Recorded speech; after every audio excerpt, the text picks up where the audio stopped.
A quick heads up, this episode was originally recorded in August 2025, and it does have spoilers. Enjoy.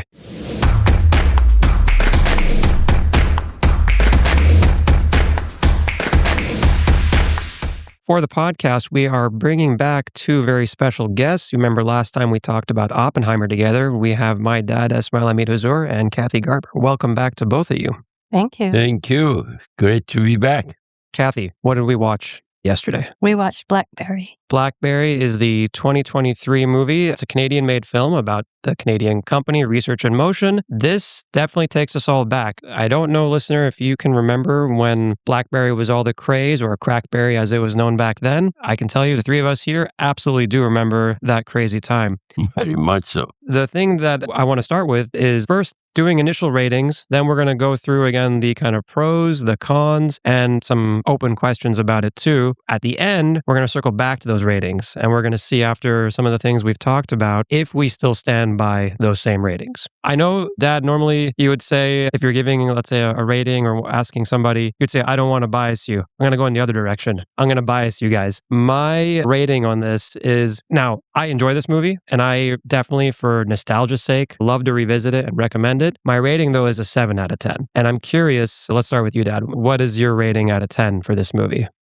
I love this story, and it was well said, and content was beautiful going on from the days one. From that area, I'm way up there. But however, to me, the actual production, execution, or otherwise, if I had to compare it with the Steve Jobs type of movie, so I would give it around 7 to 7.5 maximum. Okay. And then, Kathy, what would you give it out of a 10? I would give it an 8. Mm-hmm. I found since I'm not as familiar with the story of BlackBerry as you two, I was around during that time, but I never had one. So I was a little confused by the opening sequences, what was happening. I didn't know the history, but I learned through the movie. Do you remember, I don't know if it was like not late 90s, early 2000s, did you see it a lot in the workplace and like in social settings? And did you see people having their BlackBerries around a lot and always on them? Yes. That whole thing of like, especially the tactile and talking about the clicks of the buttons, I remember that, not just seeing it, but again, being very much someone addicted to that myself. And the idea of using your thumbs instead of the traditional keyboard. Oh, yeah. And the fact that you got that kind of soreness, but we all got used to it. I mean, we didn't know any better, and I was very addicted to it myself. I know that for sure. I don't know if we agree on this, but I actually liked the direction on this movie because I felt the fact that you get the insights of Mike Lazaridis, you get Doug Fragan, those two friends who are the founders, and then the actor. So Jay Baruchel plays Mike Lazaridis, Matt Johnson plays Doug Fragan, the co-founder friend, and then Glenn Howerton, who plays Jim Balsillie in one of the most unhinged performances I've seen in a long time. That character was pure crazy. No, let me tell you this. Maybe I shouldn't have watched the Steve Jobs movie the night before that. We watched that the night before. Having seen that, and the execution and production and direction was such a outstanding. That really helped me to be a little bit critical. To me, the story of BlackBerry in so many ways is bigger story than a person or an individual. BlackBerry genuinely was first that they brought computer, phone, and internet together. That was the first move who had ever done. If all of us at the time, I remember, I don't want to give a percentage, was way above 80, 90% of business people, they all had it. Oh, yeah. So with that, I felt they did not do my full expectation from the quality of production. Especially, I was let me be super open. Sure. Critical of music. The music was so poor. This could have been more dramatic. It would have been, because again, BlackBerry was an earth-shaking product. Yeah. The music and sound design, I had like mixed feelings on. The music, as far as the songs they chose, I thought they did a great job as far as picking the sounds of the era. And at least these guys, like, who also very much embraced like a retro type of vibe to them. The part that was very off for me, And Kathy, I'm curious, how do you feel about this? Because I think you noticed this. When we were watching it, I was dialing the volume up and down at random moments. It's one thing where sound design, like these moments where it sounds really loud or low, they're meant to be disorienting, but I felt it wasn't intentional, didn't serve any purpose, and it was just very frustrating when watching the series. But I don't know, how did you feel when you were listening? It seemed that way to me too. The sound was almost intermittent. And it wasn't only at the times of music, it was sometimes even the dialogue. Right? Yeah, like during the board scenes, some of the parts that where they're really important and I really wanted to pay attention, like when they're visiting Verizon or when they're visiting or running through the airport to talk to the AT&T CEO. This movie, it's just a frustrating mixed bag because it has a lot of good in there too. The thing about this movie that I enjoyed a lot, and that I'm curious, the nostalgia, right? Let me, before we get to the positive side of it, Sure. I don't know whether I can't help it not to. Most often to me, whenever the actual, we'll call it founder in this case, and then director and producer, whenever they're the same person, they lose their objectivity. And I feel this applies in so many movies and others when I've seen, the guy is the actor, the guy is director, the guy is producer, then he manipulates it, I think, to the disadvantage of that film. That it hurts the overall. Okay. Exactly. Although here, it was interesting to see that there was also significant chunks of time where Matt Johnson's not in the movie, especially, I would say, second half or at least the last third. I definitely think, to your point, those parts were a little bit tighter, a little bit more focused because now you have a director who's only focusing on one job, just the job of being the director. I probably should save it at the end, but I really feel even if they had pick up the founding time of the BlackBerry and transition in between some of them again, yes, they were relevant, that they sold so many more. All I'm saying that is the creation of BlackBerry was a history making, and how the demise of the BlackBerry was the earth shaking. Listener, one thing that, again, you've heard me say for this movie is the feeling of nostalgia. And, well, let me ask both of you, when the movie brings up the elements of Verizon, you're selling minutes. Do you remember those times? Like, Yes. we're so used to data now, right? But it was all about the minutes, your text messages, or other bits of nostalgia too. Even though we know the company as AT&T, at that time they were talking about it as Singular because the company under that name, Apple had the exclusive deal for the iPhone when that came out in 2007, just with Singular. Like just all these crazy things that I forgot about with the mid-2000s. And even you go further back, before creation of Apple, before creation of the BlackBerry, and even international calls were the most expensive or long distance call as a call, to your point of the minute, which was the biggest. Now all of a sudden, fast forward with the internet, with the phone, that's really the data, not those minutes of, I don't know, when international calls was $30, $40, $50 a call. Yeah. That definitely was the history of And how these moments of history and nostalgia were woven into the story, I thought it was so well done. In particular, thinking about the characters. The two examples I think of are Mike Lazaridis and Jim Balsillie. In the case of Mike Lazaridis, seeing how at the beginning, he's the tech founder. He's a bit more shy, a bit more calmer and humble. But then as he becomes more experienced, he becomes as ruthless and cruel. And this is a story profile that we see, whether it's accurate or not, I don't know. But we see with a lot of how tech founders are profiled now. It seems like it's the same story for a lot of them. Like they're all friends, they're buddy-buddy, they're bootstrapping the company together. And then years down the road, there's the same kinds of drama that always come up because of creative differences, control issues, things like that. So that's one. The other thing that I found really interesting was with Jim Balsillie, when he realizes what AT&T is doing, when he's trying to go after them, he's chasing the CEO at the airport. He's like, I understand how AT&T is going to win this market. They're no longer going after minutes, they're selling data. The problem they were having with Verizon was Verizon couldn't handle the load on their network of all their users. What does AT&T do? They see this coming and they're like, we're going to upgrade and overhaul our entire system. And we're going to be the first network to do that. I mean, this movie, I'm not grading it the way I usually do. I have to be honest, I'm not being fair about it. I'm a big history nerd. I love the amount of history that's packed into this movie. But that's exactly the point. because there was so much pack, then it gets lost in translation. This is why just the point you brought up, for instance, right now, to me, hadn't even nailed in my mind, because exactly as important as it was, it didn't spend time on it to bring in that message.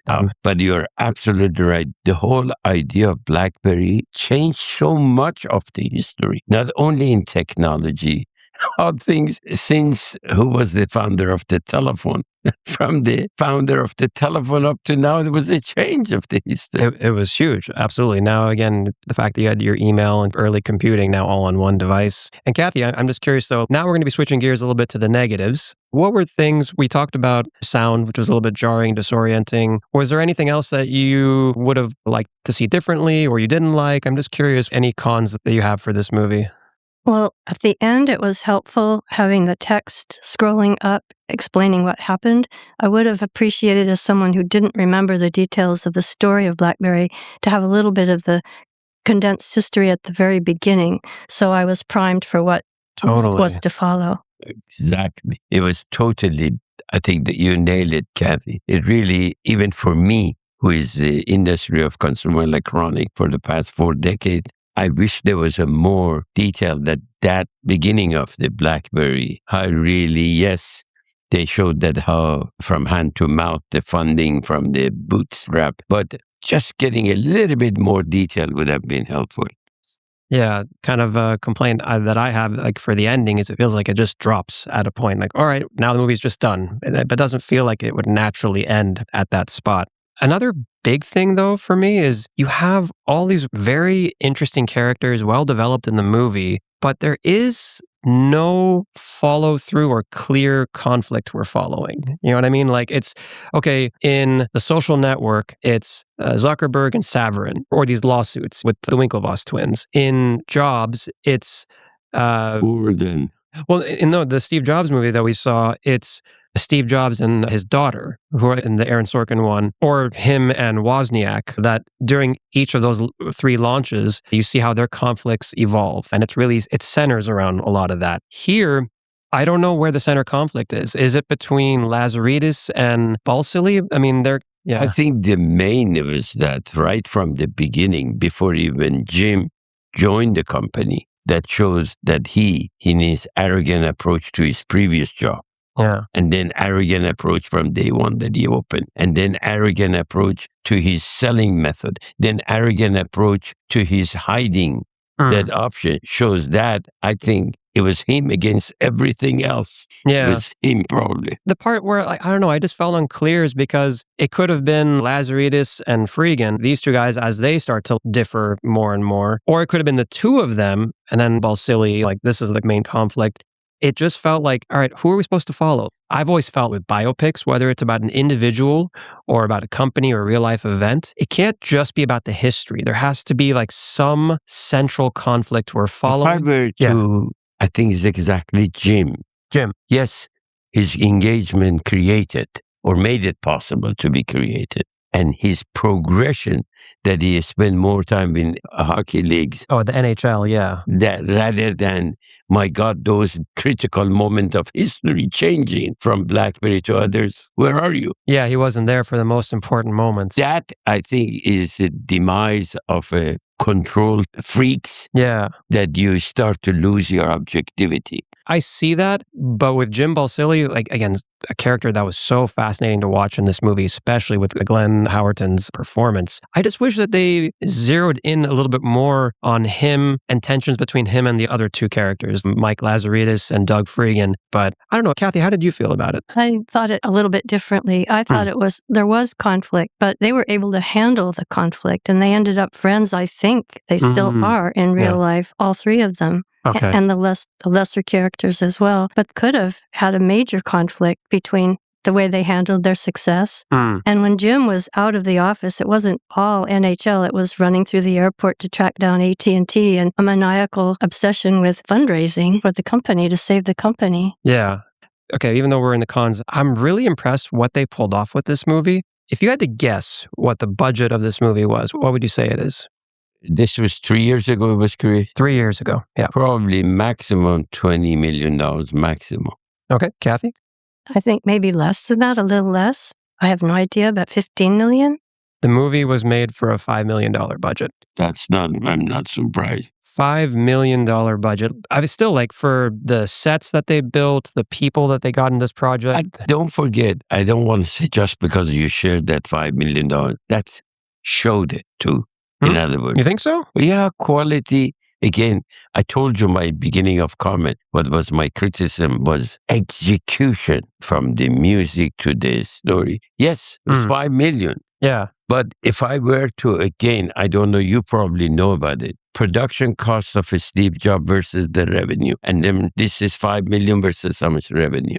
The production on Steve Jobs was definitely a bit more. I'm not sure exactly, but... In other words, I want to know the ratio of how much, because that's crucial. Sometimes a good investment, you get the result. And if, of course, it was 5 million with a fantastic revenue, then it's fine. Well, the Steve Jobs movie, the one from 2015, you have to keep in mind also that was Aaron Sorkin writing it. It's a big studio behind it, which is Sony. This one was an independent film that was made by IFC. But the Steve Jobs movie was made for 30 million. And then this one was, made for 5 million. I do disagree because, again, the sets, the actors, the settings were all really well done, and production value-wise was really good. The one thing that I 100% agree with you on, one thing I'm never a fan of when it's overused, and I think it's overused a lot, is handheld camera, shaky camera. There were times when watching this movie, I don't know if you all kind of felt the same. I felt nauseous. Please stop. Okay, I get it. You're in a car and you want to make it shaky because you're rushing to somewhere and we want to show the tension or disorientation, but we don't need to make the viewer disoriented. Please.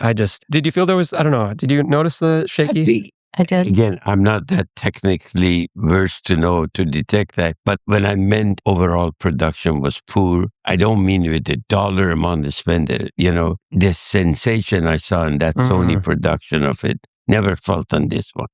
I think we're just using different words to describe the same thing. Like when I was saying earlier, the conflict, there was a central conflict. In Steve Jobs, the 2015 movie, there is a clear central conflict that Steve is continuing to figure out his relationship with his daughter, Lisa Brennan Jobs. In this movie... It was not one center, you're right. It's messy. A great movie is that keeps you on your toes and edge of your chair. Yeah. All the way. That didn't do that to me. Kathy, what do you think of all of this?